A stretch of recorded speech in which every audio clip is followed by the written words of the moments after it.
लगातार 21 नाकामियों के बाद भी साइम अयूब को मैदान में एज एन ओपनर क्यों उतारा जाएगा और टीम पाकिस्तान की क्यों मजबूरी बन चुके हैं साइम अयूब के उनके बगैर पाकिस्तान ओपन नहीं कर सकता। और दूसरा बड़ा सवाल कि फखर जमान जो टीम पाकिस्तान के साथ मौजूद हैं, जो पाकिस्तान के एक ओपनर बल्लेबाज हैं, उनको टी20 में ओपनर के तौर पर क्यों नहीं लाया जा रहा है। फखर जमान के टी20 स्टैट आप निकाल के देखें तो 25 मैच वो एज एन ओपनर खेल चुके हैं नंबर 1 पोजीशन के ऊपर, और नॉन स्ट्राइक के ऊपर एज एन ओपनर वो 11 मैच खेल चुके हैं, जबकि 26 मैच वो वन डाउन पोजीशन यानी तीसरे नंबर के ऊपर खेल चुके हैं, जबकि 13 मैच जो हैं वो 4th पोजीशन के ऊपर खेल चुके हैं। वैसे वो 5वें नंबर पे भी खेल चुके हैं और 6ठे नंबर पे भी बैटिंग कर चुके हैं। टी20 के अंदर सबसे ज्यादा फ्लक्चुएट अगर किसी बल्लेबाज को किया गया तो वो फखर जमान है। मगर 2017 से लेकर 2020 तक, बल्कि 21 तक आप कर लें कि वो ओपन की पोजीशन में जरूर है, मगर पिछले 2 वर्षों में वो तीसरे चौथे बल्कि ज्यादातर चौथे नंबर के ऊपर बल्लेबाजी करते रहे हैं। ओपनर के तौर पर उनका स्ट्राइक रेट जो है वो 140 का है। अगर आप ओपनर के तौर पर देखें नंबर 3 तीसरे और चौथे में वो 163 का स्ट्राइक रेट है उनका, यानी अगरचे कम मैचेस खेले हैं मगर इसके अंदर उनका स्ट्राइक रेट बहुत तगड़ा है। साफ है कि उनकी पोजीशन 4th नंबर के ऊपर ज्यादा जानदार, ज्यादा जबरदस्त लग रही है खुद फखर जमान को भी कि वो ओपनर की बजाय चौथे नंबर पे खुद को कंफर्टेबल फील कर रहे हैं। टीम मैनेजमेंट में एक बार डिस्कशन हुआ कि फखर को क्या ओपनर के तौर पे लाया जा सकता है, मगर फखर जमान खुद इस चीज को इनकारी है कि वो ओपनर खेलें। वो नहीं चाह रहे कि पाकिस्तान जब वर्ल्ड कप के बिल्कुल कॉर्नर के ऊपर खड़ा है तो ऐसे में उनको ओपनर के तौर पर आजमाया जाए, क्योंकि वो चाह रहे हैं कि 2 वर्षों से लगातार वो तीसरे चौथे बल्कि चौथे नंबर के ऊपर बैटिंग कर रहे हैं, तो साफ है कि वो ओपनिंग पोजीशन पे खुद ही नहीं आना चाह रहे हैं। तो ये बात क्लियर कट हुई कि उनका जो सब्जेक्ट है, जो उनका चैप्टर है, इस मामले पे क्लोज हो जाता है कि फखर जमान के जो ओपनर्स की बात की जाती है वो यहाँ पर खत्म हो जाती है, क्योंकि फखर जमान खुद इजी फील नहीं कर रहे हैं और वो नहीं चाह रहे हैं कि उनको ओपनर के तौर पर भेजा जाए। और उन्होंने टीम मैनेजमेंट को सीधा बोल दिया कि मैं कंफर्टेबल फील कर रहा हूँ चौथे नंबर के ऊपर, और चूंकि वर्ल्ड कप बिल्कुल सर के ऊपर है तो इसलिए उनका चैप्टर क्लोज। अब आपके पास ऑप्शन रह जाती है साइम अयूब और उस्मान खान की ओपनर के तौर पर। एक तीसरी ऑप्शन आपके पास रहती है जो कि बहुत पहले डिस्कस भी हुआ कि बाबर आजम खुद क्यों नहीं ओपनर चले जाते हैं,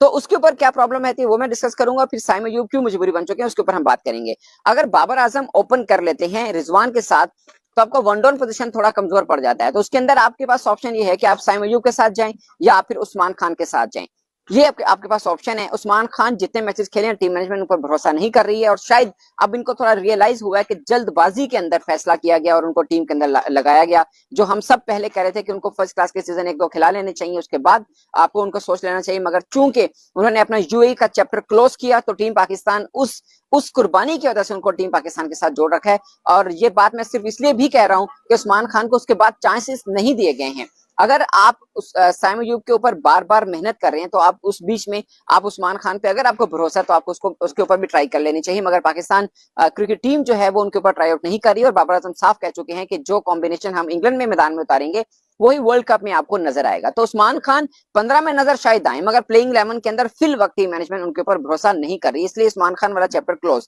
दूसरा ये कि अगर बाबर आजम ओपन कर लेते हैं तो फिर आपके पास मिडिल ऑर्डर के लिए एक आपको वैक्यूम रहता है, और मिडिल ऑर्डर में आपके पास 2 नाम थे जो प्लेइंग 11 के अंदर नहीं है मगर 15 के अंदर जुड़ सकते थे। उसमें से एक आपके पास सलमान की ऑप्शन थी, सलमान आगा की, और दूसरे आपके पास ऑप्शन थी इरफान नियाजी की, और दोनों को आपने वर्ल्ड कप स्क्वाड से ड्रॉप कर रखा है। अब तीसरी ऑप्शन आपके पास रहती है शादाब खान की, कि आप उनको एज एन बैट्समैन खिलाएं, मिडिल ऑर्डर बल्लेबाज के तौर पर खिलाएं, मगर वो तो वही बात हुई ना कि बुवे आई जंज बनो कुड़ी दे कन। वो मुझे लगता है कि शायद इतनी रैपिड में एक बिल्कुल जब वर्ल्ड कप आपका राउंड द कॉर्नर है तो उसमें आप इतना बड़ा शायद ये गैम्बल नहीं खेल पाएंगे कि आप शादाब खान को सिर्फ एज ए बैट्समैन के तौर पर आजमाएं। अगर ऐसा होगा तो इसमें जो एलिगेशन आ जाते हैं बाबर आजम के ऊपर कि आप उनको सिर्फ दोस्ती जारी के चक्कर में खिला रहे हैं जबकि उनकी परफॉर्मेंस बेहतर नहीं है, तो एक किस्म का दबाव जो है वो टीम मैनेजमेंट के ऊपर लगा रहेगा। अब जो बेस्ट सिचुएशन, जो ऑप्शन उनके पास रह जाती है टीम मैनेजमेंट के पास, कि आप सिर्फ साइम अयूब तक ही स्ट्रिक्ट रहें और साइम अयूब को ही ट्राई आउट करें। हो सकता है कि उनको एक अच्छी इनिंग मिल जाए, अगरचे उनको 1-2 इनिंग 40 वाली उन्होंने खेली हुई, ऐसा नहीं है। ऑकलैंड के अंदर उन्होंने छोटी इनिंग खेली, बेहतर खेली, उसके अलावा भी 40 प्लस की 2 इनिंग्स वो खेल चुके हैं, मगर टीम मैनेजमेंट जैसा उनके ऊपर एतमाद रख रही थी, जैसा उनके ऊपर ख्याल रख रही थी, वैसा ऑफ कोर्स वो परफॉर्म नहीं कर पा रहे हैं। वो खुद भी इस चीज को मानते हैं कि 21-22 इनिंग्स के बाद वो एक इनिंग भी ऐसी नहीं मिल रही जो टीम पाकिस्तान को जीत की वजह बना पाए। तो अब साइम अयूब के ऊपर बार बार मेहनत सिर्फ इसलिए हो रही है कि पाकिस्तान के 15 के स्क्वाड के अंदर आपको कोई क्रिकेटर ऐसा नहीं मिल रहा जिसको शिफ्ट चेंज कर दें तो आपके ओपनिंग का मसला हल हो पाए। ना आप बाबर आजम के साथ जा सकते हैं, अगर बाबर आजम के साथ ओपन जाते हैं तो साइम को वन डाउन भेजने का फायदा नहीं, जो ऊपर सर्कल में नहीं खेल रहे तो नीचे कैसे बैटिंग करेंगे। और उस्मान खान को आप ट्राई आउट नहीं करना चाह रहे क्योंकि आपको लगता है आपको लगता है कि आपने गलती की उनको टीम पाकिस्तान में लेके। अदरवाइज आपके पास ऑप्शन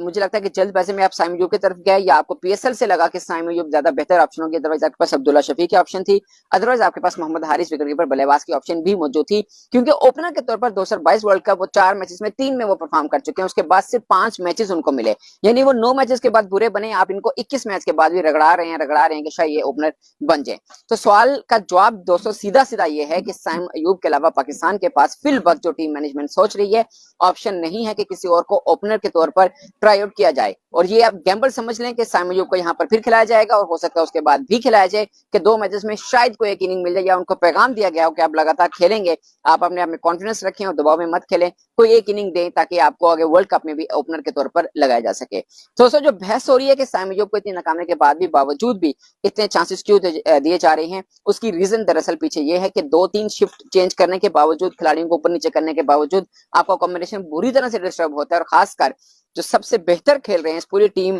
टी20 के अंदर, 2 बल्लेबाज हैं जिसमें एक रिजवान है, उनकी ओपनिंग पोजीशन है, उनको अब छेड़ नहीं रहे हैं। दूसरा फखर जमान है, जिसको लोग कहते हैं कि उनको ओपन के लाया जाए, अगर वो ओपनर में आते हैं तो वो खुद कंफर्टेबल फील नहीं कर रहे हैं, और उनको ये लगता है कि टीम का जहां रीढ़ की हड्डी की हैसियत के तौर पर जो बल्लेबाजी वो कर रही है वो डिस्टर्ब हो सकती है। और फिर बाबर आजम को परेशानी ये भी है कि अगर वो ओपनर के तौर पर आ भी जाते हैं तो चौथे नंबर पे कौन सा ऐसा बल्लेबाज होगा जो फखर जमान जैसी बैटिंग कर सके। तो दोस्तों ये एक थोड़ा सा इशू है जो टीम पाकिस्तान जिसको फेस कर रही है, और अनफॉर्चुनेट है कि पाकिस्तान को ये प्रॉब्लम उस वक्त आई है जब वर्ल्ड कप को सिर्फ 2 मैचेस बाकी।